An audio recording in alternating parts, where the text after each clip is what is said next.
Hello, good morning. எல்லோருக்கும் வணக்கம். இன்றைக்கு நாங்கள் அரியம் என்ற பகுதியில் எவ்வாறு ஒளிக்கதிர் முறிவுக்குட்பட்டு செல்லும் என்று பார்த்து கொண்டிருக்கிறோம். அதில் ஒரு கேள்வி தந்தனான், அதை இந்த செய்வோம். கேள்வியை திருப்பி வாசிக்கிறேன். ஏனென்றால் படத்தில் காட்டப்பட்டவாறு படுகதிர் படும் பொழுது அரியத்தில் ஒளிமுறிவை கருத்தில் கொண்டு, சரியா, நான் கேள்வி தந்தேனா, இந்த கேள்வி உங்களை கடைசியாக ஹோம்ஒர்க் மாதிரி தந்தனான். படத்தில் காட்டப்பட்டவாறு ஒளிமுறிவு நடைபெறும் பொழுது ஒளிமுறிவை கருத்தில் கொண்டு பெறக்கூடிய சமன்பாடுகளை பெறுக அல்லது புதிய சமன்பாடுகளை இனங்காண்க என்று தந்தனான். அந்த சந்தர்ப்பத்தில் கதிர் படத்தை நீங்கள் இருக்கா கீறி காட்ட போறீங்க. இந்த மாதிரியாக அரியம் இருக்குது. அரியம் என்பது முக்கோண குறுக்குவெட்டு முக பெறக்கூடிய யாதாயினும் ஒரு ஒளி புகவிடக்கூடிய அமைப்பு தான் அரியம் என்று சொல்லப்படும். இது ஏ, இது பி, இது சி. இதுல படுகதிர் இந்த மாதிரி படுது, இந்த மாதிரி படுகதிர் படுது. இப்படி பட்டு இப்படி முறிஞ்சு இதுல செவ்வனாகப்பட்டு இதுல செவ்வன், இது செவ்வன். செவ்வன்டா செங்குத்து, மேற்பரப்புக்கு வரையப்பட்ட செங்குத்து செவ்வன். இதுல உங்களுக்கு செவ்வனை விலத்தி முறிவடை இந்த மாதிரி போகுது. அப்ப இது படுகதிர், இது அரியத்தில முறிகதிர், இது வெளிப்படுகதிர். கோணங்களை நாங்கள் பார்த்தமாக இருந்தால் இந்த கோணம் ஐ, இந்த கோணம் முதலாவது முகத்தில் இருக்கின்ற முறிவு கோணம், இது இரண்டாவது முகத்தில் இருக்கின்ற படுகோணம் R2, இது வெளிப்படுகோணம் E. உங்களுக்கு கேள்வி கேட்டிருக்கின்றால் முந்தி செய்த மாதிரி ஏக்கும் R1க்கும் R2க்கும் இடையிலான தொடர்பு எடுக்க வேண்டும். மற்றது ஒளிமுறிவுக்குரிய சமன்பாடுகளை எடுக்க வேண்டும். மற்றது விலகல் கோணத்துக்குரிய சமன்பாட்டை எடுக்க வேண்டும். இந்த மாதிரியான ஒரு படம் தரப்படுமாகும் பொழுது சமன்பாடுகள் எவ்வாறு வரும் என்பதுதான் உங்களுக்குரிய கேள்வி. நேற்று ஹோம்ஒர்க்கா தந்தனான், வீட்டை ஜோதிச்சு பார்த்தீங்களோ தெரியல. பார்த்தாக்கள் செய்திருந்தால் நான் இப்ப செய்கிறத பார்த்து திருத்தி கொள்ளுங்க. இப்ப ஏற்கனவே நாங்க பார்த்தது இந்த மாதிரியான படம், அதுக்கு இதுக்கு வித்தியாசம் பாருங்க. இந்த பக்கத்துல இருக்கிறேன், இந்த மாதிரியான படம். இது ஏற்கனவே பார்த்த படம் தெரியாதா? ஏற்கனவே நாங்க பார்த்த படம் இந்த மாதிரியான படம். இப்படி செங்குத்து பட்டு இப்படி வரும். ஏற்கனவே பார்த்தத. இது ஐ, இது இ, இது R1, இது R2, இது ஏ. ஏற்கனவே சமன்பாடு எல்லாம் நிறுவிட்டோம். R1 plus R2 சமன் ஏ, விலகல் கோணம் D Saman I plus E minus A. இது ஏற்கனவே நிறுவிட்டோம் முந்தின படத்துக்கு அமைய. இப்ப கேள்வி என்னன்னா, இந்த படத்துக்கு அமைய, இந்த படத்துக்கு அமைய மேலே குறிக்கப்பட்ட சமன்பாடுகளை நீங்க கேத்திர கணித முறைப்படி பெற்றுக்கொள்ளும். எவ்வாறு பெறலாம் என்பதை நாங்க பார்ப்போம். முதலாவது மேற்பரப்பு, இது இரண்டாவது மேற்பரப்பு. இது உங்களுக்கு எல்லாம் தெரியும். இந்த ஊடகம் N1, இந்த ஊடகம் N, இந்த ஊடகம் N2. முதலாவது மேற்பரப்புல உங்களுக்கு சமன்பாடு எழுத தெரியும், அதை நாங்க பார்ப்போம். முதலாவது மேற்பரப்புல முறிவுக்கு சமன்பாடு எழுதினால் N1 sin I, N1 sin I Saman N into sin R1. முந்தி செய்த மாதிரி தான். N1 sin I Saman N into sin R1. அதே போல இரண்டாவது மேற்பரப்புக்கு நீங்க பார்த்தீர்கள் என்றால் n into sin r1 n into sin r1 சமன் n2 into sin e. இது முந்தி எழுதின மாதிரி ரெண்டு சமன்பாடு உங்களுக்கு தெரியும். இதுக்கு நீங்க பயன்படுத்தி இருக்கிற அந்த முடிவு வந்து ஏற்கனவே ஒளி முறிவில படிச்ச விஷயம். அது என்னென்று பார்த்தமாக இருந்தால் சமன்பாடு வந்து n sin theta சமன் n sin theta சமன் k, n sin theta சமன் k என்ற தொடர்பு ஏற்கனவே பார்த்திருக்கிறோம். அதன் அடிப்படையில் இது எழுதலாம். n1 sin i Saman n1 sin r1 n sin r1 Saman n sin e. இப்ப அடுத்த தொடர்பு எடுக்க வேண்டும். இதே போன்றதொரு தொடர்பு இந்த படத்தில் எவ்வாறு எடுக்கலாம்? இப்ப இதற்கு பேர் போட்டுக்கொள்ளுங்க. இதுக்கு P, இதுக்கு Q, சரியா? இதுக்கு P, இதுக்கு Q. இது அப்படியே நீட்டுங்க. வட்ட நாட்பக்கல் ஒன்றை கண்டுபிடிக்க வேணும். என்ன மாதிரி கண்டுபிடிக்கலாம் என்று பார்ப்போம். வட்ட நாட்பக்கல் ஒன்றை கண்டுபிடிக்க வேணும். வட்ட நாட்பக்கல் ஒன்றை கண்டுபிடிச்சாத்தான் நாங்கள் விஜயத்தை செய்யலாம். எவ்வாறு இந்த வட்ட நாட்பக்கலை கண்டுபிடிக்கலாம் என்று பார்ப்போம். இது அப்படியே இது 90 பாக, இதுவும் 90 பாக. வட்ட நாட்பக்கல் ஒன்றை கண்டுபிடிக்க வேணும். வட்ட நாட்பக்கல் ஒன்றை கண்டுபிடிச்சமாக இருந்தால் தான் உங்களுக்கு தொடர்பு எழுதலாம். என்ன மாதிரி வட்ட நாட்பக்கலை கண்டுபிடிக்கலாம்? வட்ட நாட்பக்கல்ல வந்து உங்களுக்கு தெரியும் விட்டம் தாங்கும் கோணம். ஒரு வட்டத்தில் யாதாயினும் ஒரு விட்ட பரிதியில் எதிரமைக்கின்ற கோணம் எப்படி இருக்கும்? சமனாக இருக்கும் என்று படிச்சிருப்பீங்க. அதை இங்க பயன்படுத்தலாம் என்று பாருங்க. அதை இங்கு பயன்படுத்தலாமா? பயன்படுத்தினால்தான் உங்களுக்கு இந்த விடையை எடுக்கலாம். எவ்வாறு எடுக்கலாம் என்று கொஞ்சம் யோசியும்.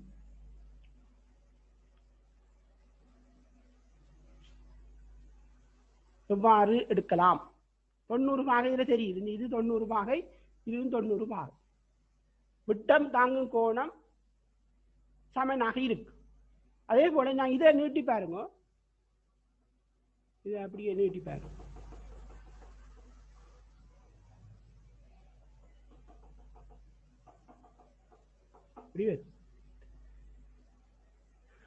இதுக்கு P போடுங்க, இது Q போடுங்க, இதுக்கு R எடுத்து போடுங்க. இந்த செங்குத்தை அப்படியே நீட்டுங்க, இந்த செவ்வனை அப்படியே நீட்டுங்க. ரெண்டும் ஆறுல சந்திச்சு.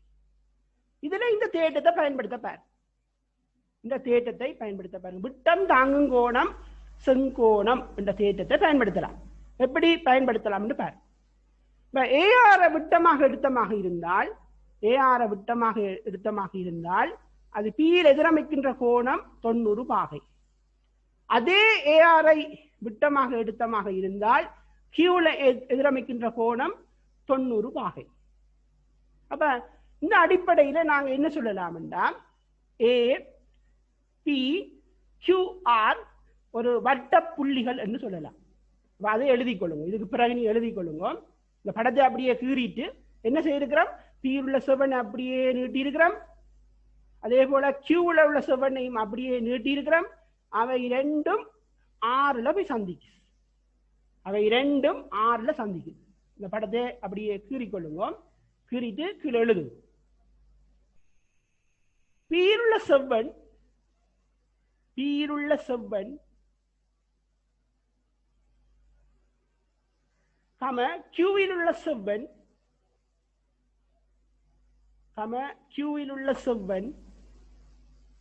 இரண்டும்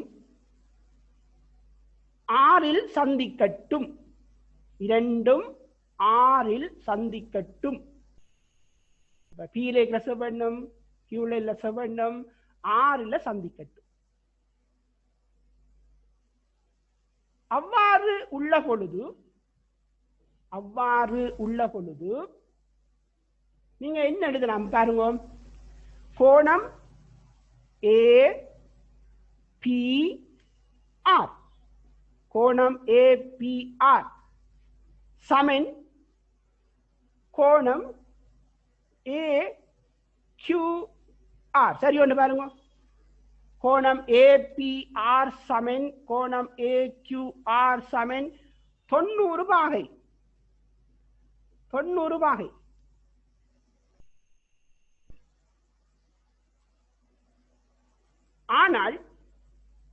ஆனால் இவை AR என்னும் விட்டம்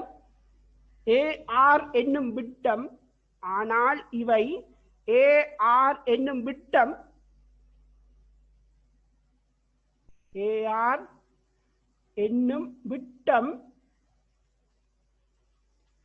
பரிதியில்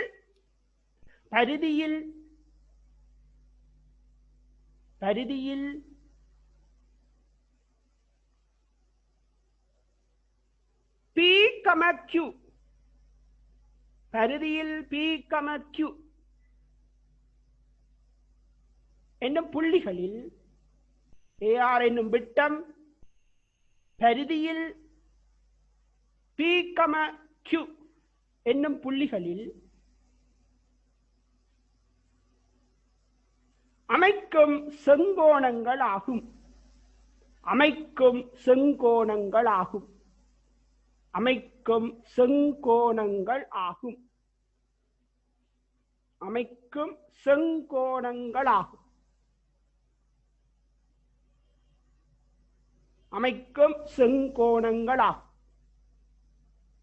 எனவே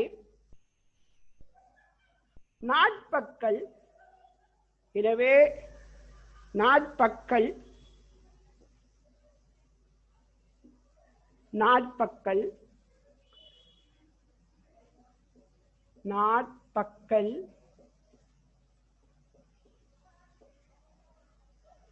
A, P, Q, R வட்ட நாட்பக்கலாகும்.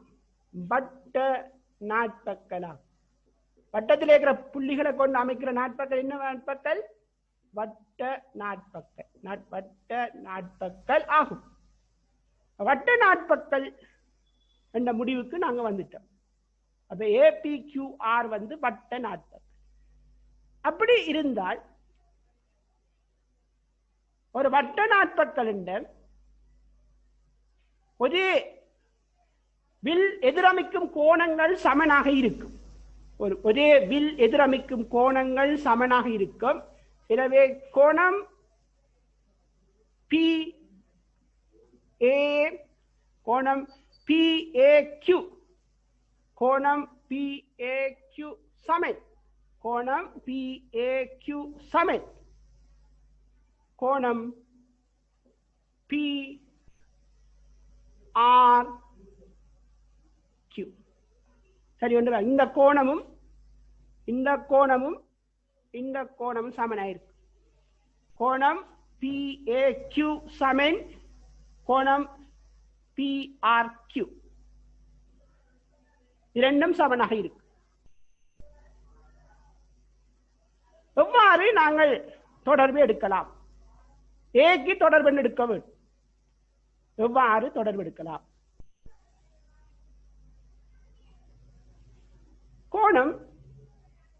கோணம் QPR, கோணம் QPR இந்த கோணம் QPR பிளஸ் கோணம் PRQ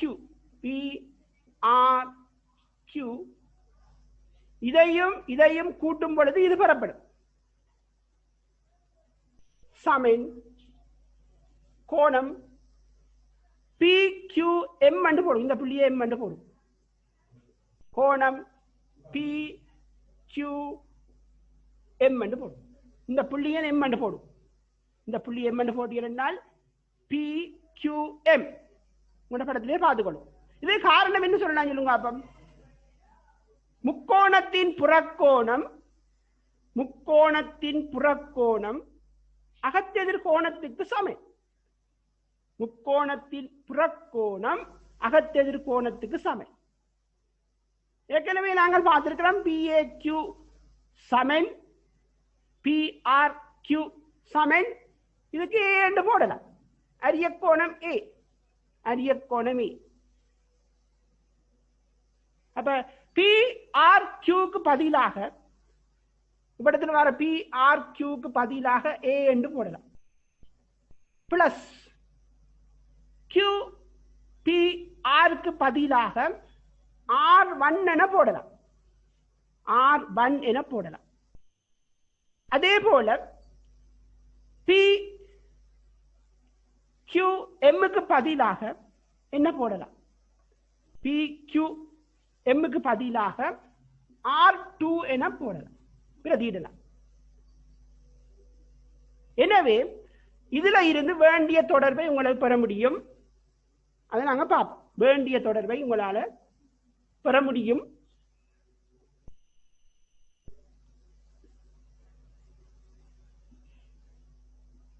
வேண்டிய தொடர்பை உங்களுக்கு பெற முடியும்.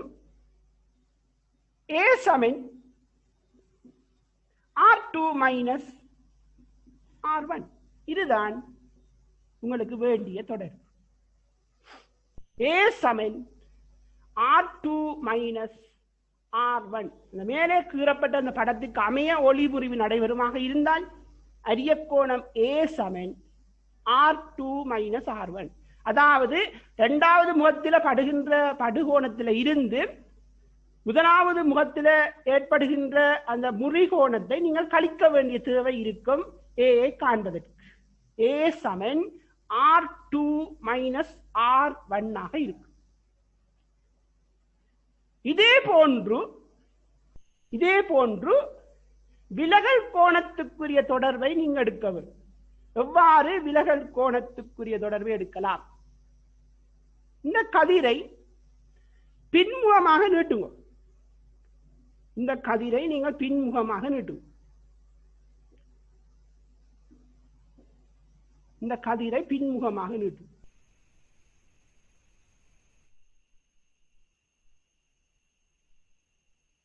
பின்முகமாக நீட்டும் பொழுது வெளியில போகின்ற கதிரை பின்முகமாக நீட்டும். பின்முகமாக நீட்டும் பொழுது விலகல் கோணத்துக்குரிய தொடர்பை எடுக்கலாம். எவ்வாறு விலகல் கோணத்துக்குரிய தொடர்பை எடுக்கலாம் என்று பார்ப்போம். யாதாயின முக்கோணத்தை கருத்தில் கொண்டுதான் விலகல் கோணத்தை எடுக்கலாம். அப்ப இந்த முக்கோணத்தை நாங்கள் கருத்தில் கொண்டு விலகல் கோணத்தை எடுக்கிற முறையை நாங்கள் பார்ப்போம். இப்ப விலகல் கோணம் என்று வரும் பொழுது கதிர் செல்லுகின்ற பாதை இது. இதுதான் சென்ற பாதை. இப்ப போகின்ற பாதை இது. ஆகவே விலகல் கோணம் இந்த கோணமாக இருக்கு. இதை உங்களோட படத்துல மார்க் பண்ணி கொடுங்க. அது டி. விலகல் கோணம் டி. கதிர் வந்த பாதை இது, இப்ப போற பாதை இது. ஆகவே விலகல் அந்த டி. இந்த டியை எவ்வாறு கோணங்கள் அடிப்படையில் பெற்று ஒரு சமன்பாட்டை பெற்றுக்கொள்ள முடியும் என அடுத்து நாங்க பார்ப்போம். அப்ப இந்த டியையும் இந்த கோணத்தையும் கூட்டினால் புறக்கோணத்துக்கு முக்கோணத்தின் புறக்கோணம் சம்பந்தமாகத்தான் பார்க்க வேண்டும். முக்கோணத்தின் புறக்கோணம் சம்பந்தமாக பார்க்கணும், அல்லது முக்கோணம் கண்ட கூட்டுத்தொகை சம்பந்தமாகவும் பார்க்கலாம். அப்ப நாங்கள் பார்க்கும் பொழுது இந்த டியையும் டி சக இந்த டி இந்த கோணம் அங்கே பார்த்துக் கொள்ளுங்க. கோணம் PQ நான் பேரொன்னும் போடையில சிக்கலா போயிடும். பேரொன்னும் போடையில இந்த கோணத்துக்கு மேல பெருமானம் எழுத முடியும் என்று பாருங்க. இந்த கோணத்துக்கு பெருமானம் எழுத முடியும் என்று பாருங்க. E மைனஸ் R2 எழுதலாம். E மைனஸ் R2 எழுதலாம். E மைனஸ் R2 என்ன எழுதலாம் பாருங்க. ஜோதிச்சு பாருங்க. இது E, இது R2 என்றால் குத்தெதிர் கோணம். செவ்வன் அப்படி நீட்டி விட்டோம்னா குத்து எதிர்கோணம். ஈல இந்த R2 கழிச்சு விட்டோம்னா அந்த கோணம் பெறும். அப்ப டியையும் சரியா டியையும் R2 ஈல இந்த R2 மைனஸ் R1 கழிப்பது. அதோட மூன்றாம் கோணத்தை பாத்தீங்கன்னா மூன்றாம் கோணம் எவ்வளவு பெறும் என்று பாருங்க. முக்கோணத்துல மூன்றாம் கோணம் எவ்வளவு பெறும் என்று பாருங்க. மூன்றாம் கோணம் விரிகோணம் மாதிரி தெரியுது பாருங்க. விரிகோணம் மாதிரி தெரியும். இந்த விரிகோணம் எதுக்கு சமனாக இருக்கு? இந்த விரிகோணம் எதுக்கு சமனாக இருக்கு என்று பாருங்க. இவ்வளவு மூன்றாம் கோணம், மூன்று கோணத்தையும் கூட்டுவதற்கு உங்களுக்கு சமனாக இருக்கு. மூன்றாம் கோணம் எப்படி சமனாக இருக்கும் பாருங்க. மூன்றாம் கோணம் எவ்வாறு காணலாம் என்றால், இவ்வளவு R1, இவ்வளவு 90, இவ்வளவு 90 மைனஸ் I. அப்ப 90 மைனஸ் I மூன்று கோணத்தையும் கூட்டி 180க்கு பேலன்ஸ் பண்ண போறோம்.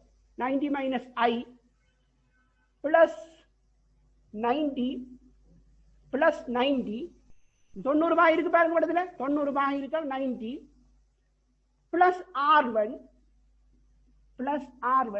சமன் 180. ஏன்? மூன்று கோணத்தையும் கூட்டினால் 180. நீங்க வேற முறையாலையும் படத்துல நீங்க கோணங்களை எடுத்து தொடர்பு எடுக்கலாம். நான் இப்ப இந்த மூன்று கோணங்களையும் கூட்டி 180 ரூபாய் எடுக்கிறேன். அப்ப D plus E minus R2 இந்த கோணம், E மைனஸ் R2 இந்த கோணம் பிளஸ் இந்த விரிகோணம். இந்த விரிகோணத்தை எப்படி காணலாம்னா, இது I என்றா இது 90 மைனஸ் I, அதோட 90 கூட்ட வேணும், பிறகு ஒரு R1 கூட்ட வேணும். இவ்வளவு கூட்டினது அவன் நம்பர். அப்ப இந்த 90 இந்த 180 இல்லாம இப்ப உங்களுக்கு வேண்டிய சமன்பாட்டை பெற்றுக் கொள்ளலாம். வேண்டிய சமன்பாட்டை பெற்றுக் கொள்ளலாம். எப்படி வேண்டிய சமன்பாட்டை பெறலாம் என்று பார்ப்போம். அப்ப நான் பலசை அளிக்கிறேன்.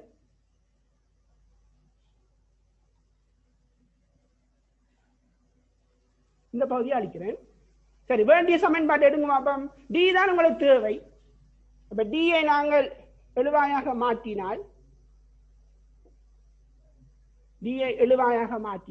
இந்த சமன்பாட்டை எடுத்துக்கொள்ளலாம். அப்ப டி சமன் என்ன மாதிரி வரும்? இந்த R2 அங்கால போகும் பொழுது பிளஸ் R2 வரும். இந்த R1 மத்திய பக்கத்தில் போகும் பொழுது மைனஸ் RN என பெறப்படும். இந்த மைனஸ் I மத்திய பக்கத்தில் போகும் பொழுது பிளஸ் I என பெறப்படும். அதே போல E வந்து மத்திய பக்கத்தில் போகும் பொழுது மைனஸ் E என பெறப்படும். R2 மைனஸ் R1க்கு பதிலாக, இவ்வளத்துக்கும் பதிலாக நீங்கள் என்னத்தை போடலாம்? A போடலாம். இவ்வளத்துக்கு பதிலாக A போடலாம். பிளஸ் I மைனஸ் E என்று, பிளஸ் I மைனஸ் E. இதுதான் இந்த தொடர்பு, விலகல் கோணத்துக்குரிய தொடர்பு இதாக இருக்கு.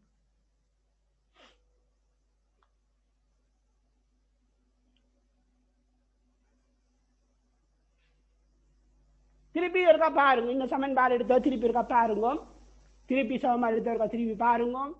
இந்த வெளிப்படை கதிரை பின்பக்கமாக நீட்டி இருக்கிறோம். அது முன்னே பது கதிரை இந்த புள்ளியில சந்திக்குது. அப்ப இதுதான் உண்மையான பாதை, இதுதான் இப்ப போற பாதை. ஆகவே இதுதான் விலகல் கோணம். அப்ப விலகல் கோணத்தை மையமாக வச்சு ஒரு முக்கோண தொடர்பை உருவாக்குவதன் மூலம், முக்கோணத்தில் அகக்கோணங்கள் கூட்டுத்தொகையை கருதுவதன் மூலம் சமன்பாட்டை உருவாக்குவதன் மூலம் டிக்குரிய கோவையை பெற்றுக் கொள்ளலாம். அப்ப இந்த கோணம் டி, அதை எழுதிட்டோம். இந்த கோணம் திருப்பி பாருங்க. இந்த கோணம் இவ்வளவு E என்றால் இவ்வளவு R2 என்றால் உங்களுக்கு E மைனஸ் R2, அதுவும் எழுதிட்டோம். மூன்றாம் கோணம் இந்த விரிகோணம். இந்த விரிகோணத்தை பார்த்தமா இருந்தால் இவ்வளவு I என்றால் இந்த பக்கத்தில் இருக்கு இந்த கோணம் 90 மைனஸ் I, பிறகு ஒரு 90, 90 மைனஸ் I பிளஸ் ஒரு 90 பிளஸ் R1, அவ்வளவு R1 இவ்வளத்தையும் கூட்டி விட்டோம் என்றால் 180க்கு சமன். ஒரு முக்கோணத்தின் அடுத்துள்ள கோணங்கள கூட்டுத்தொகை 180 பாகை. ஆகவே இந்த 90 வெட்டுப்பட்டு 180 இல்லாம போயிடும். டி சமன் R2 மைனஸ் R1க்கு பதிலாக A போடலாம். அப்ப இதுல R2 அங்கால எடுக்கும் பொழுது R2 மைனஸ் R1 என்று வரும். R2 மைனஸ் R1க்கு பதிலாக A போட்டிருக்கிறோம். இஞ்ஞால இருக்கிற மைனஸ் ஐ அங்கால பக்கம் போகும் பொழுது பிளஸ் ஐ என்று வரும். அதே போல இங்க இருக்கிற பிளஸ் இ வந்து மத்திய பக்கம் பொழுது மைனஸ் இ என்று வரும். அப்ப இதுதான் இந்த படத்துக்குரிய 4வது சமன்பாடு. இது 3வது சமன்பாடு, இது 4வது சமன்பாடு. அப்ப இப்படி ஒரு கேள்வி வருமாக இருந்தால் இந்த சமன்பாடுகளை நீங்கள் பாடமாக்க வேண்டிய அவசியம் இல்லை. நிறுவி எடுத்து போட்டு கோணங்களை பிரதியிடுவதன் மூலம் விலகல் கோணத்தை நீங்கள் காணக்கூடியதாக இருக்கும். அப்ப இது சில வேளைகள்ல இவ்வாறான படம் வரலாம். ஆனா கூடுதலான அளவில் நாங்கள் முன்னர் கூறிய படங்களுக்கு ஒத்த சமன்பாடுகள் தான் உங்களுக்கு அரியத்தில் ஒளிமுறிவுக்கு பயன்படுத்த வேண்டி வரும். அந்த சமன்பாடுகளை நீங்கள் பாடமாக்கி வைத்திருக்கலாம் அல்லது மெமரைஸ் பண்ணி வைத்திருக்கலாம். ஏதாவது ஒரு வழியில கணக்குகள் செய்யும் பொழுது அது தானாகவே உங்களுக்கு மனப்பதிவு ஏற்படுவதற்கு வாய்ப்புகள் இருக்கு. ஆகவே கூடிய பயிற்சியின் மூலம் சமன்பாடுகளை நீங்கள் ஞாபகப்படுத்திக் கொள்ளலாம். ஆகவே இதுல ஏதாவது கேத்திர கணிதம் மட்டும்தான் பயன்படுத்திக்கிறோம், வேறு ஒன்று வித்தியாசமாக இல்லை. கேத்திர கணிதத்தை நீங்கள் சரியான முறையில் பயன்படுத்தி இந்த சமன்பாடுகளை பெற்று அவற்றில் தகுந்த கோணங்களை பிரதியிடுவதன் மூலம் வேண்டிய கேள்விகளுக்குரிய விடைகளை பெற்றுக் கொள்ளலாம். அப்ப நான் இதை கொஞ்ச நேரம் விடுறேன், இதை நீங்க எழுதி கொள்ளுங்கள். படத்தை கீறி சமன்பாடுகளை பெறுவதற்கு முயற்சி செய்யுங்கள். ஏதாவது பிரச்சனை இருந்தால் கடைசி நேரத்தில் உங்களுக்கு கேள்வி கேட்டு அதை தீர்த்து கொள்ளக்கூடிய சந்தர்ப்பம் உள்ளது. கடைசி நேரத்தில் கேட்கலாம், கடைசி காலத்து நேரத்தில் கேட்கலாம், வகுப்பின் கடைசி பகுதியில் நீங்கள் கேள்வியை கேட்கலாம். இந்த சமன்பாடுகளை நீங்க பாடமாக்க வேண்டிய அவசியம் இல்லை. ஆனால் இந்த படத்தில் உள்ளவாறு அதை நிறுவி பெற்றுக் கொள்வதற்கு உங்களுக்கு தெரிய வேண்டும். 4 சமன்பாடுகள், இது உங்களுக்கு எந்த விதமான பிரச்சனையும் இல்லை. இந்த சமன்பாடுகள் உங்களுக்கு பிரச்சனை இல்லை. இது உரிய நிறுவல்கள் மூலம் பெற்று கணக்குகளுக்குரிய விடைகளை நீங்கள் பதிவு செய்ய வேண்டும். இனி நாங்க அடுத்த டாபிக்கு போவோம். அடுத்த டாபிக் வந்து அரியத்தில ஒளி முறிவுல சில இயல்புகள் இருக்கு. அந்த இயல்புகள் எவ்வாறு அமையும் என்பதை நாங்கள் பரிசோதனை ரீதியாக பார்க்க போறோம். நான் இதை அளிக்க போறேன். மீளவும் நீங்கள் பிராக்டிஸ் பண்ணுவதன் மூலம், இந்த சமன்பாடு உருவாக்கத்தை மீளவும் பிராக்டிஸ் பண்ணுவதன் மூலம் சமன்பாடுகளை பெற்றுக்கொள்வது நல்லது. வேற முறையாலையும், இதற்கு பதிலாக வேற முறையாலையும் நீங்க சமன்பாடுகளை உருவாக்கலாம். வேறு ஏதாவது முறையும் பயன்படுத்தலாம். கேத்திர கணிதத்தில் நீங்க பயன்படுத்திய வேற முறைகளையும் பயன்படுத்தலாம். வேற முறைகளையும் பாவிக்கக்கூடியதாக இருக்கும். இந்த படத்தை விட்டு நோக்கினீர்கள் அந்த முறைகளை நீங்கள் பெற்றுக்கொள்ளக்கூடியதாக இருக்கும்.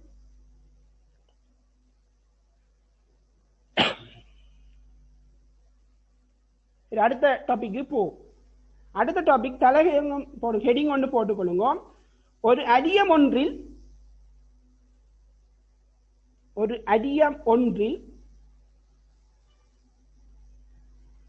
படுகோணத்துடன் அடியம் ஒன்றில் படுகோணத்துடன் வெளிப்படு கோணம் எவ்வாறு மாறுபடும்? ஒரு அரியம் ஒன்றில் படுகோணம் வெளிப்படு கோணத்துடன் எவ்வாறு மாறுபடும் என்பதையும்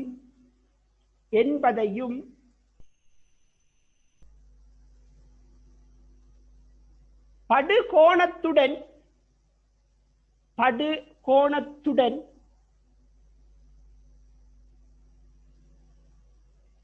விலகற்கோணம் டி, படுகோணத்துடன்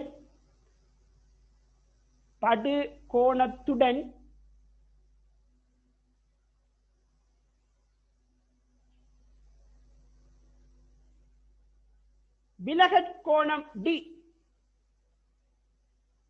எவ்வாறு எவ்வாறு மாறுபடும் என்பதையும் பரிசோதனை ரீதியாக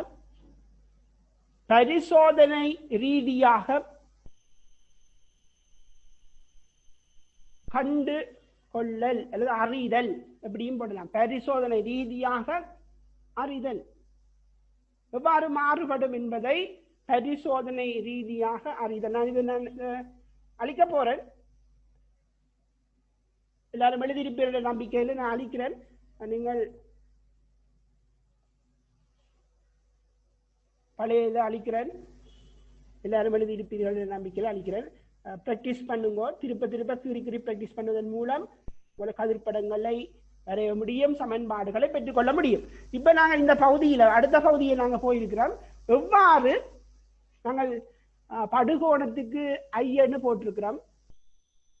ஐயோட இ எப்படி மாறும், இ என்பது வெளிப்படுகோணம், ஐயோட இ எப்படி மாறும் என்று பார்க்க போறோம்.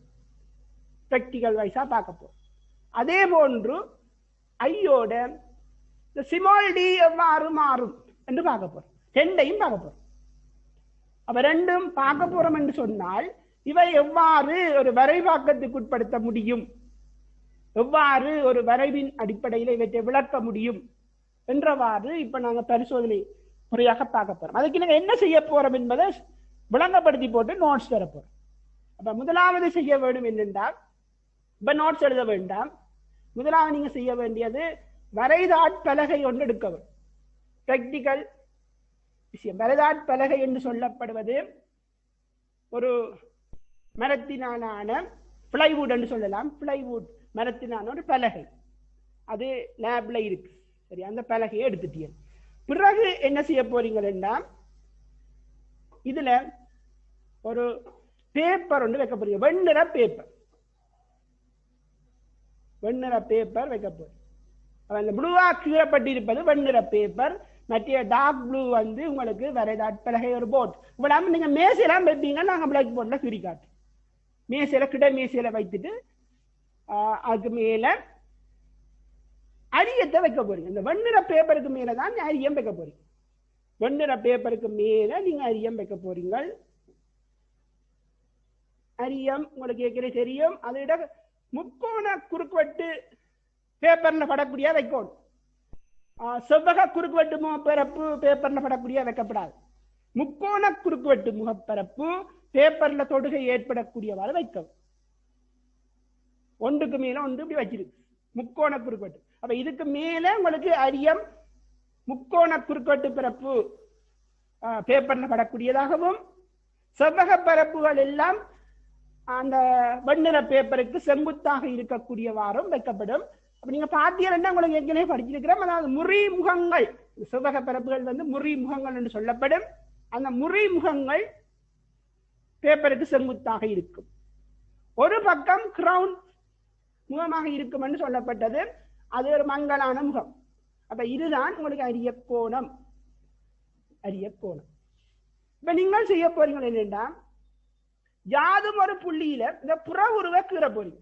அரியத்தின் புற உருவ பென்சிலால இப்படி கீற போறீங்க. இந்த மாதிரி அரியத்தை வச்சுட்டு அதுக்கு மேல பென்சிலால கீற போறீங்க. அரியத்தை வச்சுட்டு பேப்பர்ல பென்சிலால கீறிட்டோம்.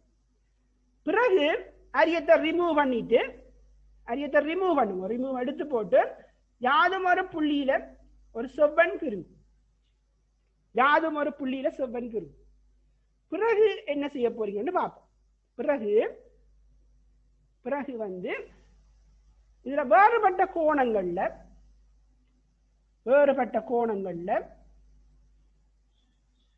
கோடுகளை அமைச்சுக்கொள்ளும்.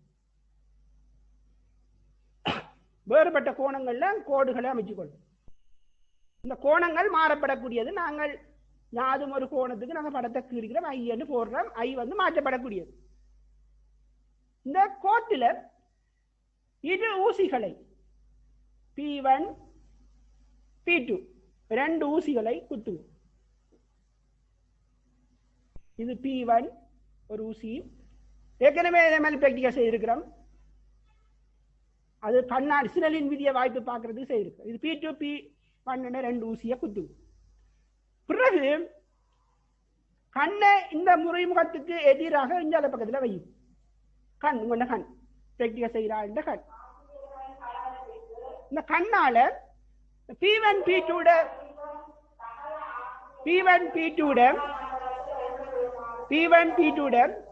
பிம்பத்தை P1 P2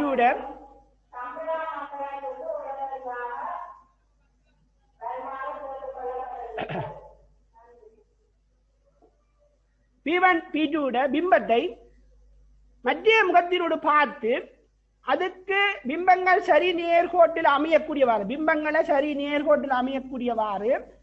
மேலும் 2 ஊசிகள் P4 என்ற ஊசிகள் P3 P4 என்ற ஊசிகளை குத்தோடும். சரி நேர் நீங்க பார்க்க இந்த 2 பிம்பமும் அந்த மத்திய பக்கத்துக்கால தெரியும். அவற்றுக்கு சரி நேராக அமையக்கூடியவாறு P3 P4 என்னும் 2 ஊசிகளை செங்குத்தாகவும் ஏற்கனவே படிக்க விஷயம்தான், செங்குத்தாகவும் தள மேற்பரப்புக்கு செங்குத்தாகவும் இயலுமான தொலைவிலும் குற்ற வேண்டும். இவ்வளவுதான் உங்களோட பிராக்டிகல் பாயிண்ட். பிறகு நீங்க செய்ய வேண்டியது இந்த P3ஐயும் P4ஐயும் இணைக்கவும். P3ஐயும் P4ஐயும் நேர் விளிம்பை கொண்டு இணைக்கலாம். பிறகு இதுல செவ்வெண்ணை நீங்கள் வரையலாம். செவ்வெண்ணை வரைந்த பிறகு இதை இணைச்சு விட்டால் உள்ளுக்கு இணைப்பதன் மூலம் என்னத்தை பெறலாம்? உங்களுக்கு அரியத்தினுள் முறிகதிரின் பாதையை பெற்றுக் கொள்ளலாம். அப்ப இது படுகதிர், இது முறிகதிர், இது வெளிப்படுகதிர். அப்ப நீங்கள் என்ன செய்யலாம் என்றால் இந்த கோணம் ஈயை அளக்கலாம். பாகமானியை கொண்டு இந்த கோணம் ஈயை அளக்கலாம். இதே போன்று ஈயை நீங்க பாகமானியை கொண்டு அளக்கலாம். இதே போன்று குறிக்கப்பட்ட நீங்க கருதிய இந்த கதிரை நீட்டி இந்த P3 P4ஐயும் பின்பக்கமாக நீட்டி இந்த கோணம் சிமோல் டியையும் அளக்கலாம். அதாவது இந்த டி என்பது விலகல் கோணம். இந்த கதிர் உண்மையாக செல்ல வேண்டிய பாதை இந்த புள்ளி புள்ளி பகுதியில் தரப்பட்டிருக்குது. இதை பின்பக்கமாக நீட்டி இதில் சந்திக்கும் பொழுது இந்த கோணத்தை நீங்கள் என்ன செய்யலாம்? பாகைமானி கொண்டு அளக்கலாம். அப்ப நான் ஒரு படத்துக்கு அல்ல ஒரு கதிருக்கு தான் இந்த ஈயையும் டியையும் அளக்கிறத படத்துல காட்டியிருக்கிறேன். அப்ப இதே போன்று வேறுபட்ட கோடுகளில் P1 P2 ஊசிகளை குத்தி வெளிப்படுகதிர்களை இனங்காண்பதற்காக P3 P4 என்னும் ஊசிகளை மேலதிகமாக குத்தி நீங்கள் I பெருமானத்தையும் E பெருமானத்தையும் அளவிடலாம். அதே போன்று D பெருமானத்தையும் அளவிடலாம். உங்களுக்கு இறுதியாக என்ன கிடைக்கப்பெறும் என்றால் I E D.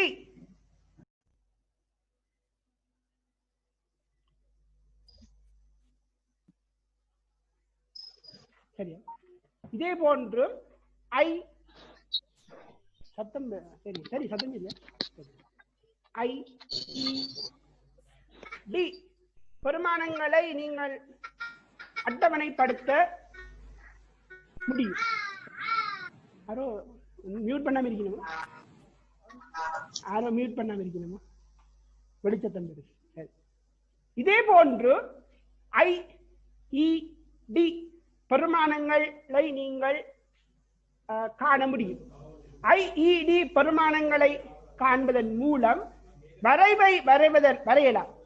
வரைவை கொண்டு ஐயும் ஈயும் எவ்வாறு தம்முடைய மாற்றமடையும், ஐயும் டியும் எவ்வாறு தம்முடைய மாற்றமடையும் என இனம் காணலாம். இதனால இப்ப விளங்கப்படுத்தியிருக்கிறேன். இனி இதை நோட்ஸ் வடிவில் தரப்போறேன்னு எழுத பாருங்க. எல்லாரும் எழுதுறது நல்லம். ஏனென்றா பிராக்டிகல் செய்யறதுக்கு வாய்ப்புகள் குறைவாகவே இருக்கும்.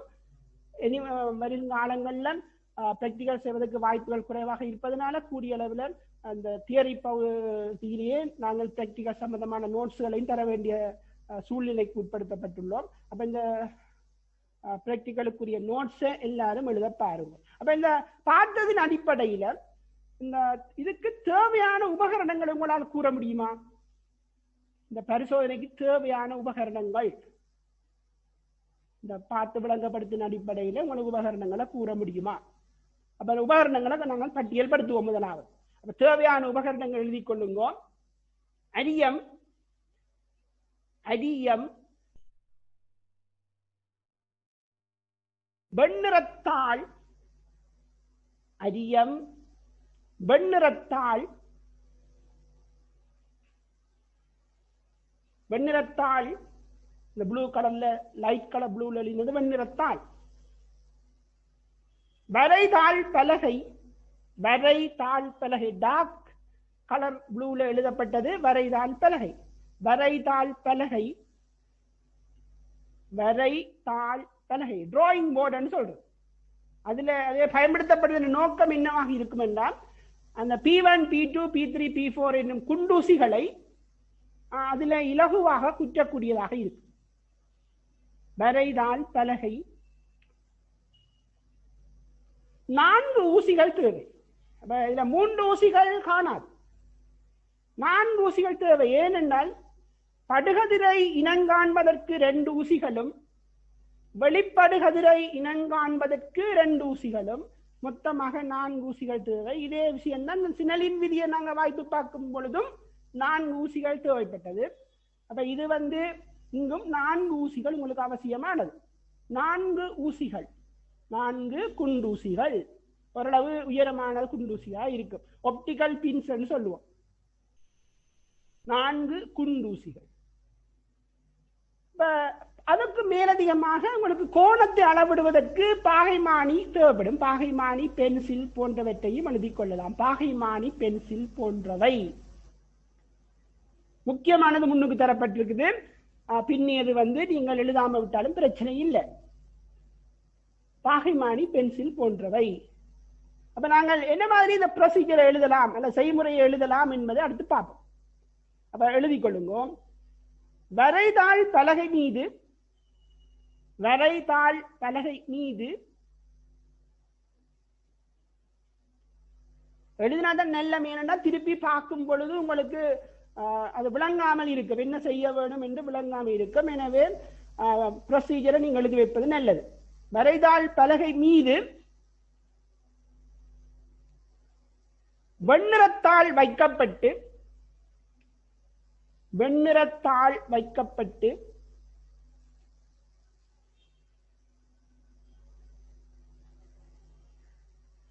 வெண்ணிறத்தாள் வைக்கப்பட்டு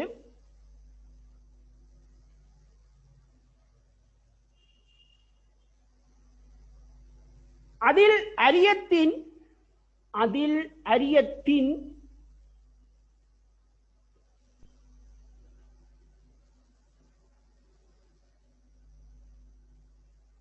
முக்கோண குறுக்கு வெட்டு முகம் வரையப்படும். முக்கோண குறுக்கு வெட்டு முகம் வரையப்படும். அரியத்தின் முக்கோண குறுக்கு வெட்டு முகம் வரையப்படும்.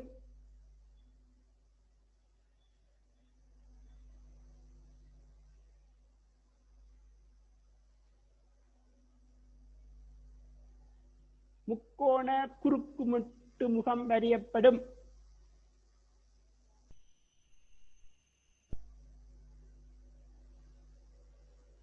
யாதாயினும் ஒரு முறிவோரத்தில், யாதாயினும் ஒரு முறிவோரம், நீங்க படத்துல இருக்கு இந்த பக்கம், இந்த முறிவோரம். யாதாயினும் ஒரு முறிவோரத்தில்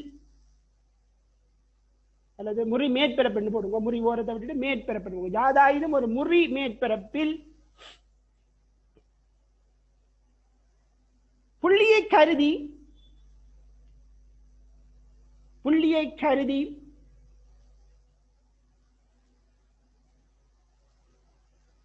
செவ்வன் ஒன்று வரைந்து கொள்ளப்படும். செவ்வன் வரைந்திருக்கு பாருங்க, இதுதான் செவ்வன். இந்த செங்குத்தான கோடு செவ்வன்.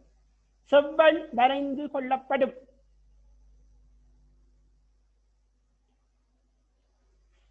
செவ்வன் வரைந்து கொள்ளப்படும்.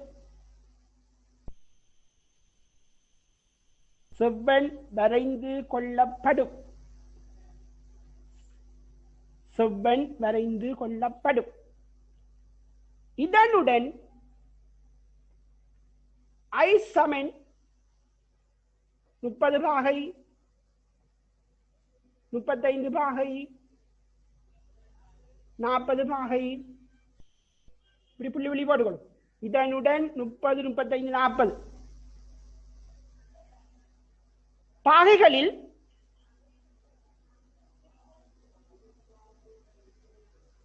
வேறுபட்ட கோடுகள் கிரீன் கலர்ல கீறி கிடக்கு. 3 தான் கீறி இருக்கு. நீங்க 7, 8 கீற வேணும். 3 தான் படத்துல கீறி காட்டி இருக்கு. 30 பாகை, 35 பாகை, 40 பாகை அப்படின்னு 5 பாகை கூட்டி கொண்டு போகலாம். வேறுபட்ட கோடுகள் வரையப்பட்டு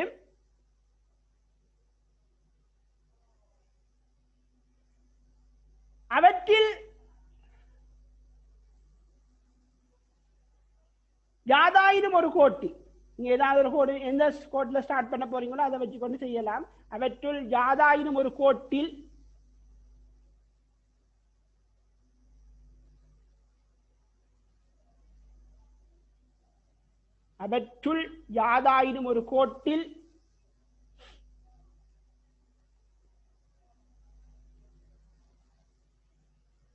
P1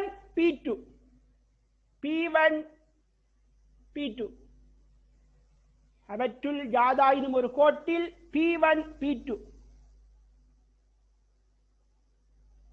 என்னும் இரு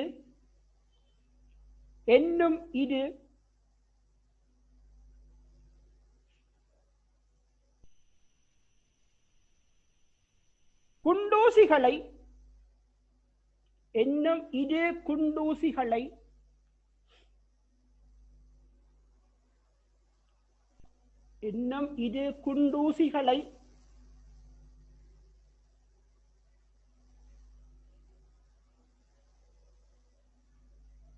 வரைதாட் பலகைக்கு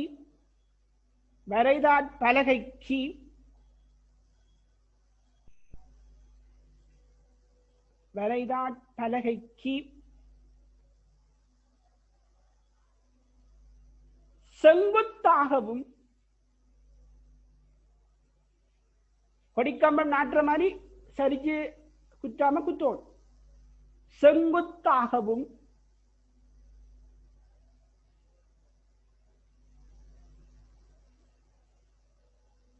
செங்குத்தாகவும்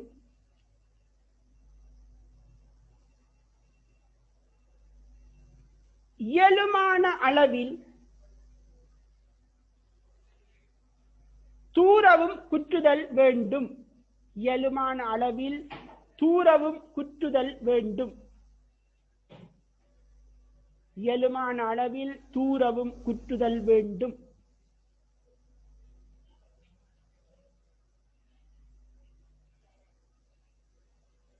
இங்களை குத்திட்டீங்க, அங்கால கண்ணை வைக்கணும்.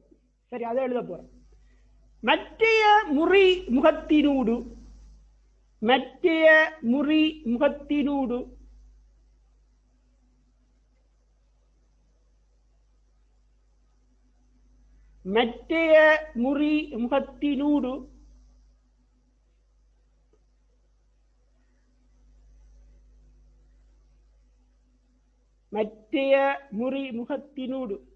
செவ்வக மேற்பரப்பாக இருக்கும். மற்ற முறிமுகங்கள் எல்லாம் செவ்வக மேற்பரப்பாக இருக்கும். அரியத்தை பார்த்தீங்கன்னா 2 முக்கோண மேற்பரப்புகளும் 3 செவ்வக மேற்பரப்புகளும் இருக்கும். அதுல 2 செவ்வக மேற்பரப்புகள் உங்களுக்கு முறி மேற்பரப்புகள் என்று சொல்லப்படும். இந்த 3வது மேற்பரப்பு மங்கலான மேற்பரப்பு, கிரவுன் பூசப்பட்ட மேற்பரப்பாக இருக்கும். அது ஒளி கசிவதை அல்லது ஒளி முறிந்து செல்வதை அல்ல உட்செல்வதை தடுப்பதற்காக அவ்வாறு மேற்கொள்ளப்பட்டுள்ளது. அது நீங்க எழுத தேவையில்லை, தற்சமயம் கேள்வியில கேட்டா எழுத வேண்டும். சரியா? மற்ற முறி முகத்தினூடு P1 P2வின் பிம்பங்கள்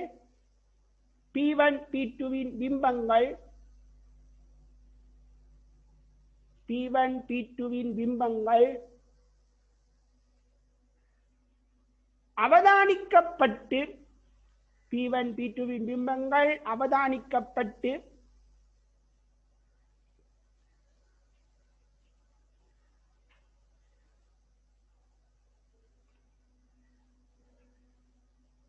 அவற்றிற்கு சரி நேரே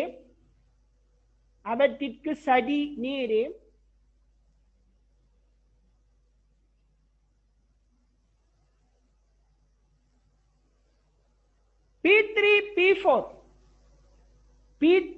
P4 P3 P4 மிச்சம் இன்னும் 2 ஊசி P3 P4 P3 P4 இன்னும் இரு ஊசிகள் P3 P4 இன்னும் இரு ஊசிகள் முன்னியதை போன்று குற்றப்படும். முன்னியதை போன்று சோட்டா தாரன். ஆனா முன்னியதை போன்ற என்னதை விளங்குதென்றால் அது என்ன சொல்லுதென்றால் அவ 2 பேருக்கு விடவழி கொஞ்சம் இயலுமான தூர இருக்க வேணும். அந்த அடியில இருக்க தளத்துக்கு செங்குத்தாக இருக்க. முன்னியதை போன்று குற்றப்படும். முன்னியதை போன்று குற்றப்படும். இவ்வளவுதான் பிராக்டிகல் பாயிண்ட்ஸ். மிச்சத்தை நாங்கள் பார்த்தமாக இருந்தால் நீங்கள் P3 P4 இணைத்து கோட்டை வரையவும். இப்ப P3 P4 P3 P4 குட்டியிடம் அப்புறம் எழுதுங்க. P3 P4 இணைத்து வெளிப்படு கதிரை இனங்காண முடியும். வெளிப்படு கதிரை இனங்காண முடியும். வெளிப்படு கதிரை இனங்காண முடியும்.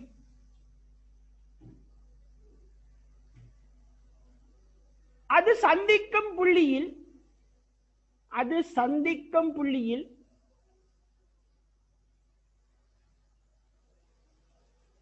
செவ்வெண்ணை வரைந்து அது சந்திக்கும் புள்ளியில் செவ்வெண்ணை வரைந்து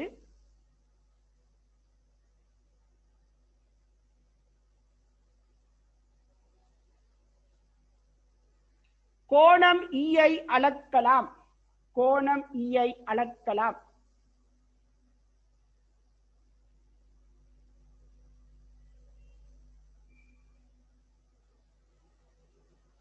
கோணம் ஈயை அளக்கலாம்.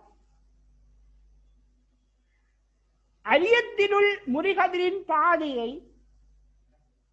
வரைய முடியும். அரியத்தினுள் முறிகதிரின் பாதையை வரைய முடியும். இந்த கோட்டை இணைப்பதன் மூலம் அரியத்தில முறிகதிரின் பாதையை உங்களால் கூற முடியும். அரியத்தினுள் முறிகதிரின் பாதையை வரையலாம். அரியத்தினுள் முறிகதிரின் பாதையை வரையலாம். இப்படி வரும். இது செவ்வன், இது செவ்வன், இது செவ்வன். இதுதான் அரியத்தில முறிகதிரின் பாதை. அம்புகுறியில போட்டுக்கும். முறிகதிரின் பாதையை வரையலாம்.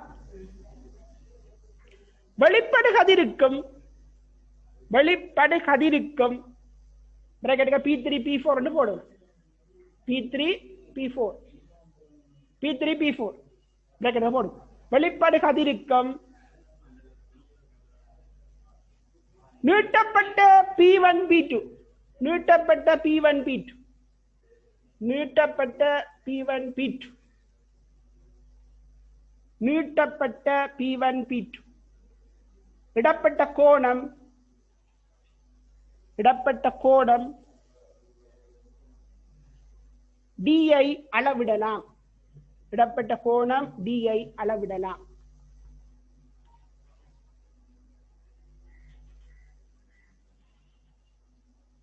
இதே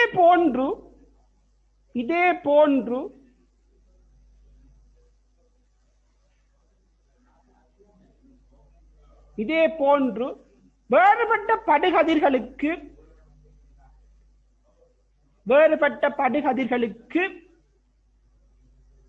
IED பெருமானங்கள் அட்டவணைப்படுத்தப்படும். IED பெருமானங்கள் அட்டவணைப்படுத்தப்படும். உங்களுக்கு IED பெருமானங்கள் எல்லாம் கிடைக்கப்பட்டிருக்குது. IED பெருமானங்கள் அட்டவணைப்படுத்தப்படும். பெறப்பட்ட பெருமானங்களை அடிப்படையாக கொண்டு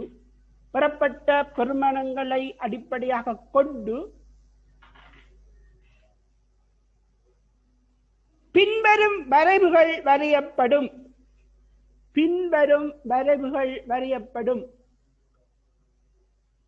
2 வரைவு கூற போறீங்கள்.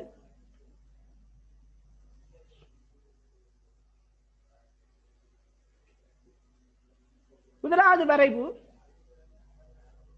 இதுல ஐ எடுக்க போறீங்க.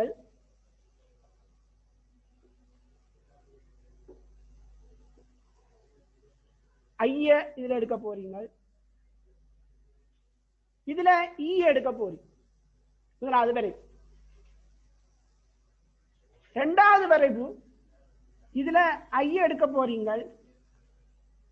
இதுல டி எடுக்க போறீங்க. ஐயையும் ஈயையும் நீங்கள் வரைவு கீறினீர்களானால் அது பின்வருமாறு அமையும்.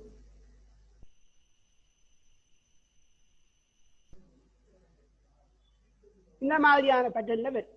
ஐக்கும் ஈக்கும் கிராஃப் கீறினால் இந்த மாதிரியான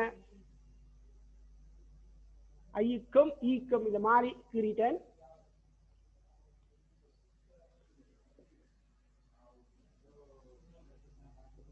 ஐக்கும் ஈக்கும் கிராஃப் கீறினீர்கள் என்றால் இந்த மாதிரி வரும். இந்த மாதிரி வரும். ஐக்கும் டிக்கும் கீறினீர்கள் என்றால் இந்த மாதிரி வரும். ஐக்கும் ஈக்கும் கிராஃப் கீறினால் இந்த மாதிரி வரும். புள்ளிகளை குறிப்பதன் மூலம் எடுக்கப்பட்ட புள்ளிகளை இவ்வாறு குறிப்பதன் மூலம் ஐக்கும் ஈக்கும் கிராஃப் கீறினால் இந்த மாதிரி வரும். அதே போல டிக்கும் இதுக்கும் ஐக்கும் எடுப்பட்ட புள்ளிகளை அடிப்படையாக கொண்டு கிராஃப் கீறினால் இந்த மாதிரி வரும். அப்ப ரெண்டுலையும் இருந்து நீங்க என்ன முடிவு எடுக்கலாம்? அப்ப இதுல முதலாவது வரைவை பார்த்தீங்கன்னா ஐ கூடும் பொழுது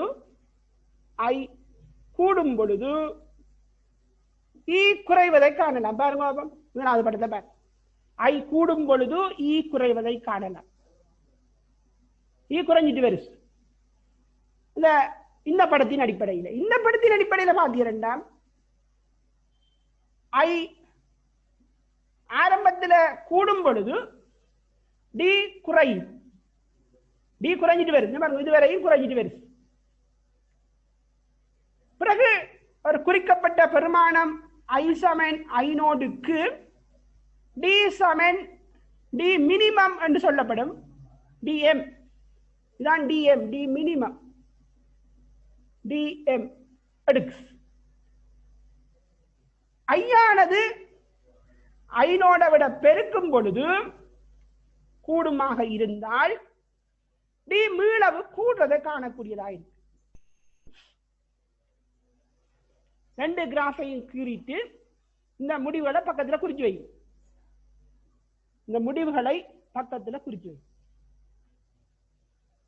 அப்ப ஈக்கும் ஐக்கும் பாத்தமாக இருந்தால் ஐ கூடும் பொழுது ஈ குறைந்து வருவதை காணலாம்.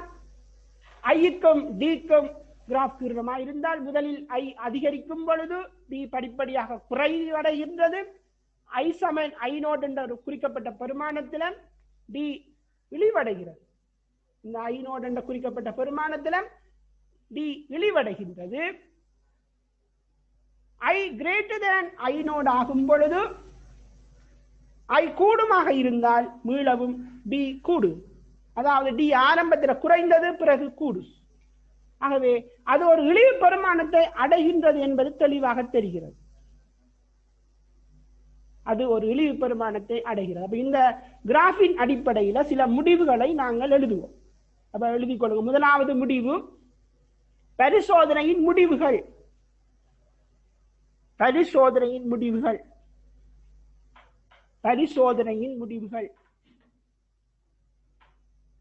நம்பர் 1, ஐ அதிகரிக்கும் பொழுது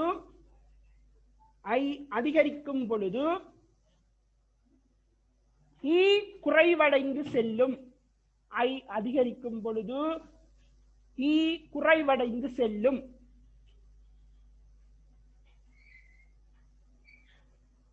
ஐ அதிகரிக்கும் பொழுது முதலில் டி குறைவடைந்து, டி என்ற விலகல் கோணம், முதலில் டி குறைவடைந்து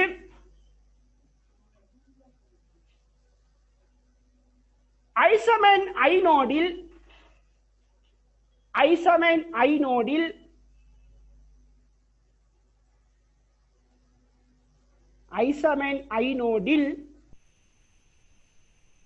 டி இழிவு நிலையை பெற்றுக்கொள்ளும்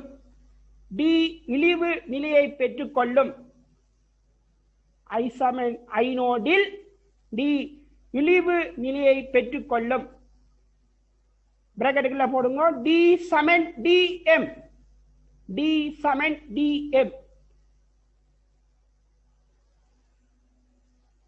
டி இழிவு நிலையை பெற்றுக்கொள்ளும் டி சமன் டிஎம் டி சிமோல் எம் நான் எழுதியிருக்கிறேன் டி சமன் டி சிமோல் எம்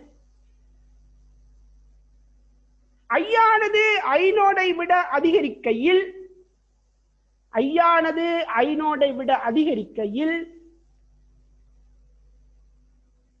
மீளவும் டி அதிகரிக்கும்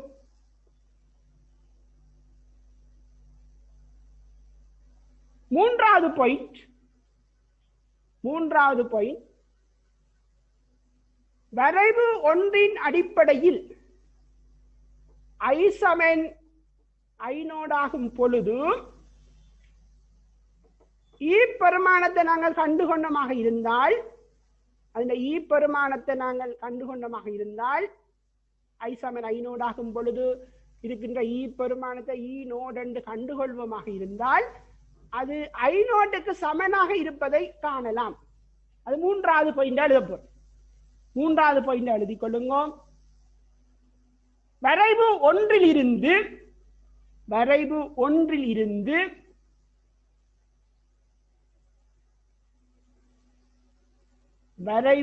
ஒன்றிலிருந்து ஐசமன்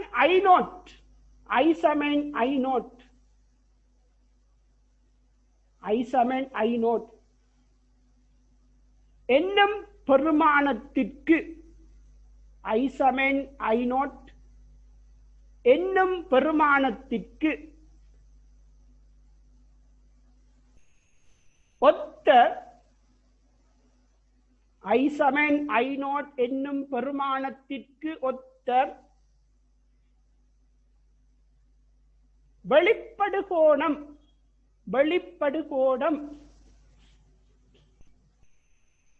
ஈனோடை காண்போமாக இருந்தால் ஐசமன் ஐநோடுக்கு ஒத்த வெளிப்படுகோணம் ஈனோடை காண்போமாக இருந்தால் ஈனோட் சமன் ஐநோடாக அமைப்பதை காணலாம். அந்த ரீதியில் ஈனோட் சமன் ஐநோடாக இருப்பதை காணலாம். இதுல இருந்து நீங்க என்ன முடிவெடுக்கலாம் என்றால் விளிவு விலகல் நிலையில ஐசமன் ஐநோட் விளிவு விலகல் நிலையிலும் அடுத்த பாயிண்ட் எழுதி கொள்ளுவோம். விளிவு விலகல் நிலையில் ஐசமன் ஐநோட் ஈசமன் ஐநோட் எல்லாம் சமன், ரெண்டும் ஒன்றுதான், ஒரே விட. அதாவது படுகோணம் 30 வகையாக இருந்தால் வெளிப்படுகோணம் 30 வகையாக இருக்கு. அப்ப ஐசமன் ஐநோட் ஈசமன் ஐநோட் டி சமன் டி மினிமம். இதுக்கு பேரு நாங்க வைக்கிறோம் கேபிட்டல் டிஎன். இழி விலகல் கோணம் கேபிட்டல் டி என்று சொல்லப்படும். அப்ப இழிவு விலகல் நிலையில எழுதிக் கொள்ளுங்க. இழிவு விலகல் நிலையில படுகோணம் ஐநோட் வெளிப்படுகோணம் ஐநோட் இழிவு விலகல் கோணம் டி மினிமம் கேபிட்டல் டி. அப்ப டி மினிமத்துக்கு நாங்கள் ஒரு சிறப்பான பெயர் கொடுக்க போறோம், கேபிட்டல் டி இந்த பெயர். அப்ப இழிவு விலகல் நிலையில் எழுதிக் கொள்ளுங்க. இழிவு விலகல் நிலையில் அரியத்தில் இழிவு விலகல் நிலையில் அரியத்தில் ஒளிக்கதிரானது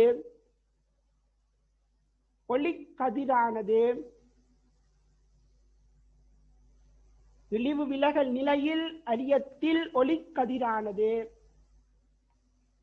சமச்சீராக முறிவடையும். அதோட நிப்பாட்ட போறேன், இந்த படத்தை கீறிட்டு நிப்பாட்ட போறேன் பாப்பம்.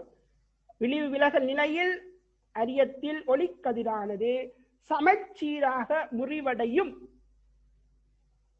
எப்படி முறிவடையும் என்பதை நாங்கள் இப்ப பார்ப்போம்.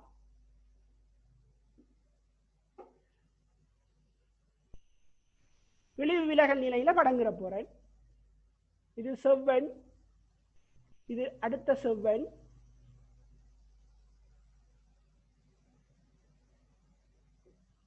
இது படுகதிர், இது முறிகதிர், இது வெளிப்படுகதிர், இது வெளிப்படுகதிர், இது அரியக்கோணம் A. இந்த படம் என்ன திறக்கிறப்போம்னா இழிவு விலகல் நிலையில் ஆக குறைந்த விலகல் ஏற்படுகின்ற நிலை இழிவு விலகல் நிலை. இழிவு விலகல் நிலை, இழிவு விலகல் நிலையில மடங்குறீங்க. இப்ப பார்த்தோம்னா இதுக்கு பதிலாக ஐநோட் என்று போடலாம், இதுக்கு பதிலாகவும் ஐநோட் தான், E சமன் ஐநோட். இது ஐநோட் என்ற படு கோணத்துல படுகின்றது. இது வழி முறிவு குணகம் 1, இது இந்த முறிவு குணகம் n, இது இந்த முறிவு குணகம் 1. அப்ப இது 1 எண்ணுக்கு போறபடியினால இதுல R என்ற முறிகோணம் R1 சமன் R, R1 சமன் R என்று போடும். R1 சமன் R, R1 சமன் R. இது மீளவும் வலிக்க வருவதனால இந்த R2 சமன் என்னவா இருக்கும்? R2 சமன் R, R2 சமன் R. அப்ப R1 சமன் R, R2 சமன் R. எனவே நாங்கள் ஏற்கனவே படித்த சமன்பாட்டின் அடிப்படையில் A சமன் R1, A சமன் R1 பிளஸ் R2 என்று சமன்பாடு படிச்சிருக்கிறோம். எனவே A சமன் R1க்கு R போடலாம், R2க்கும் R போடலாம். எனவே 2R சமன் A என்று வரும். எனவே R சமன் A/2 என்பதை நீங்க பயன்படுத்தலாம். விளிவு விலகல் நிலையில பயன்படுத்தலாம், விளிவு விலகல் நிலை. அதே போல ஸ்மால் d சமன் R1, ஸ்மால் e சமன் நாங்கள் ஏற்கனவே பார்த்திருக்கிறோம்.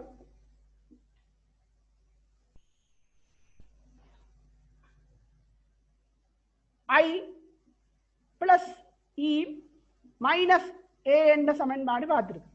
I plus E minus E. அப்ப இழிவு விலகல் நிலையில டிக்கு கேபிட்டல் டி போடவும், டிக்கு கேபிட்டல் டி. ஐக்கு பதிலாக ஐ நோட் போடவும், ஈக்கு பதிலாக ஐ நோட் போடவும், ரெண்டு சமன். ஏக்கு பதிலாக ஏ போடவும். இதுல பிரதியீடு செய்வமாக இருந்தால் கேபிட்டல் டி சமன் 2 I naught, 2 I naught minus A, minus A. எனவே 2 ஐ நோட் சமன் A plus T, A plus T. எனவே ஐ நோட் சமன் ஏ பிளஸ் டி பை 2. இது அடுத்த சமன்பாடு, இதையும் எழுதிக்கொள்ளும். இதோட முறிவு சம்பந்தமான சமன்பாடையும் எழுதிட்டு இந்த கிளாஸை முடிக்கிறேன். நாளை மிகுதி தொடரும். கணக்குகள் செய்ய வேண்டி இருப்பதனால மடக்கி அட்டவணை பாஸ் பேப்பர் புத்தகங்களை நாளைக்கு ரெடியாக வச்சிருங்கோம். கடைசி சமன்பாட்டை நாங்கள் பார்ப்போம். கடைசி சமன்பாட்டை பார்த்தமாக இருந்தால் இதுல முறிவுக்கு பயன்பட, ஏதாவது ஒரு இடத்துல முறிவுக்கு பயன்படுத்தினீங்கன்னா 1 into sin I naught, 1 into sin I naught Saman n into sin R, n into sin R. ஏற்கனவே நாங்கள் படிக்க சமன்பாட்டை அப்படியே அப்ளை பண்ணி இருக்கிறோம். இதுல இருந்து என்ன எழுவாக மாற்றுவமாக இருந்தால் ஒரு சமன்பாடை எங்களால் பெற்றுக்கொள்ள முடியும். sin I naught கீழ் sin R. ஆகவே n சமன் I நோட்டுக்கு பதிலாக sin A plus D by 2 கீழ் sin a by 2. இவ்வளவுதோட இன்றைய வகுப்பை நிறைவு செய்கின்றேன். மீண்டும் அடுத்த கிளாஸில் சந்திப்போம். நாளை 9 மணி அளவில் மீளவும் சந்திக்க இருக்கின்றேன். அத்தருணம் நீங்கள் மடக்கு அட்டவணை, பாஸ் பேப்பர் புத்தகம், சைன் அட்டவணை போன்றவற்றை கையகத்தில் வைத்திருக்குமாறு கேட்டுக்கொள்ளப்படுகிறீர்கள். ஏதாவது உங்களுக்கு டவுட் இருந்தால் இப்பொழுது நீங்கள் கேட்கலாம். அப்ப இது ஒரு முக்கியமான சமன்பாடு. இது இழிவு விலகல் நிலையில மட்டும் பயன்படுத்திக் கொள்ளலாம். ஏதாவது டவுட் இருந்தால் நீங்கள் கேட்கலாம். நாளைக்கு நீங்க மடக்கு அட்டவணை, பாஸ் பேப்பர் புத்தகம் என்பவற்றை உங்களுடன் வைத்துக் கொள்ளுமாறு கேட்டுக்கொள்ளப்படுகிறீர்கள். இயலுமான கூடுதலான மாணவர்கள் நீங்க சமூகம் அளிக்க நல்லா இருக்கும். திருப்பி படிப்பிக்கிற சந்தர்ப்பங்கள் ஸ்கூல்ல வராது என்று நினைக்கிறேன். எல்லாருக்கும் பொதுவாகத்தான் இந்த கிளாஸ் நடக்குது. ஏபிசிடி என்று பார்க்கலாம், எல்லாருக்கும் பொதுவாக நடக்குது. எல்லாரும் இதில் பங்கு பெற்ற முடியும். எல்லாரும் பங்கு பெற்ற முடியும். இவ்வாறு ஒவ்வொரு செக்ஷன் வைஸாக ஒவ்வொரு ஆசிரியர்கள் தங்களது பொறுப்புகளை செய்வார்கள் என்று எதிர்பார்க்கப்படுது.